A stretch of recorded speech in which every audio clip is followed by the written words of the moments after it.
What's the difference between Philly with Embiid and without Embiid? I mean, he's most likely the MVP. Does a lot of things for them, but they got a lot of good players on this team. So whether he plays or doesn't play, we have to have the same mindset. How do you prepare, though, for a team with him and without him? Isn't it completely different? Yeah, I mean, we talked about it. I mean, he doesn't play 48 minutes, so those minutes where he's out of the game, we got to be ready for it anyway. So we talked about it, and I think we're ready to go. Derrick, what did you take away from the regular season success you guys had against them, went 3-1? You take anything from that, you throw it out. How do you process that? Yeah, I think it's a different game now. Obviously, you look at those games and try to get better any way possible. But I mean, there was like 4 pretty close games, so it's gonna be a battle. Derrick, I know you guys watch a bunch of film with them without Embiid. Well, what do you think is the biggest difference in their style when he's not out there? I mean, just other guys just get more opportunity. We got a lot of talented guys, and a lot of guys have done a lot of good things this week, so they just get a bigger role and they take advantage of it. What's it like just not knowing if he's gonna be? Are you guys checking updates? Are you kind of, just keeping an eye on whether he's gonna play or not? Like, what's that like for you guys? I mean, we talked about it here, and then just we got to have the right mindset, regardless of if he plays or doesn't play. That can't change. Talk about the challenge of their guards, obviously, with Harden and Maxey and some really explosive playmakers. You guys, I mean, you specifically, and the other guards out there have their work cut out. Yeah, I mean, Harden, we all know what he's done in this league. He can score from all different levels and does a lot of things playmaking for them as well. And Maxey is fast as anybody in the league, and so he's shooting it really well. So he's definitely a tough cover. Along those lines, what are the keys to defending without fouling? Just try to get your hands out of there. It's difficult.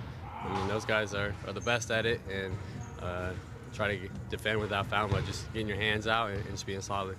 As a group, what did you learn about yourself, this team, against Atlanta?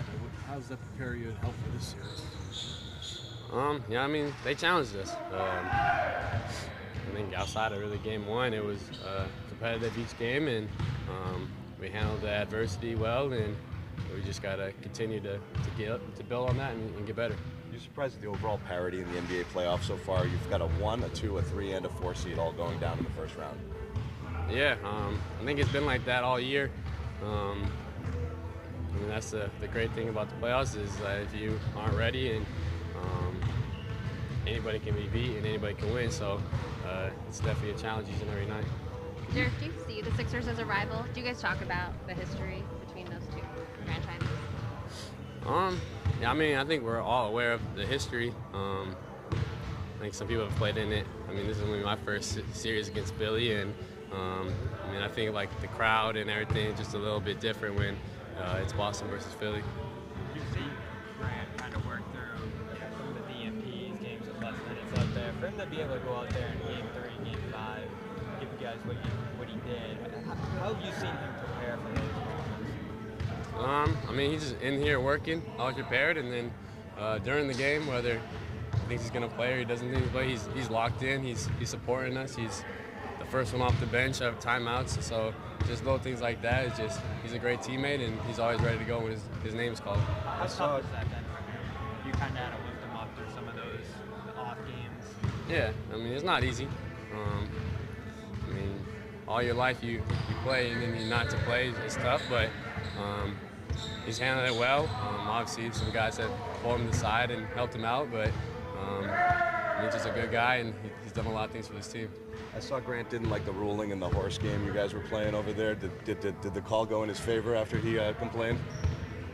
There's a lot of nonsense going on in our games. I think Grant did get the ruling today, but we'll see. I mean, it's always give and take whether Grant gets it or not. What was the experience like as a fan banner captain last night at the Bruins game? It was fun. The atmosphere was crazy. My first Bruins game, so it was a lot of fun for me, and I really enjoyed it. Tough loss, though. Yeah, definitely a tough loss. I feel bad for them. They had a great season, but it was a fun game, and I'll be there next year supporting. Derrick, fast break points I think they were number 1 in the league. You guys were good at defending them, good at defending transition baskets in general this year. What's the key to kind of limiting their fast break transition points? Just sprinting back.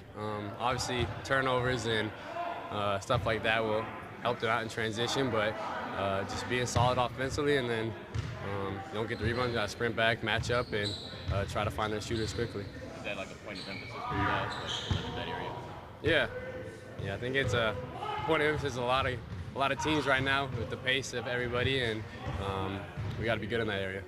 Derrick, in the Atlanta series, Trey and DeJounte kind of had a blend of like pace versus aggression, and Maxey and Harden kind of had the same balance. So, especially you and Marcus, as you kind of switch his matchups up, how do you guys, I guess, like find that balance within yourselves of kind of playing 2 different defensive styles? How do you just trying to be aware of what they like to do, try to force them to their what they don't want to do, and just be ready with the game plan. I think Marcus is smart, so he can guard 1 through 5, and so it's just whatever their tendencies is to try to get them away from that.